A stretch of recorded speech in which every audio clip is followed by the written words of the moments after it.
Hello friends, ఈరోజు మన recipe వామ్ బజ్జీ. కొన్ని ప్రాంతాల్లో దాన్ని కప్రిల్లాకు కూడా అంటారు. దానికి కావాల్సిన పదార్థాలు: వామాకులు, 1 కప్పు శనగపిండి, వాము, వంట సోడా, తగినంత ఉప్పు.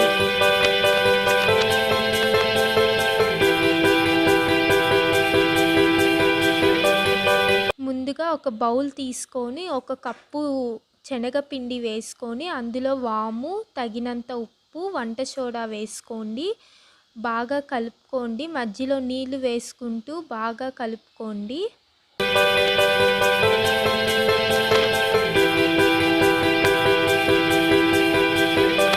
ఉండలు లేకుండా బాగా కలిపి పెట్టుకోండి.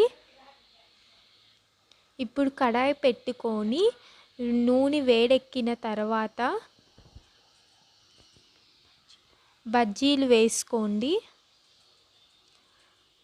అంతే ఫ్రెండ్స్, మన వామ్ బజ్జీ అయిపోయింది.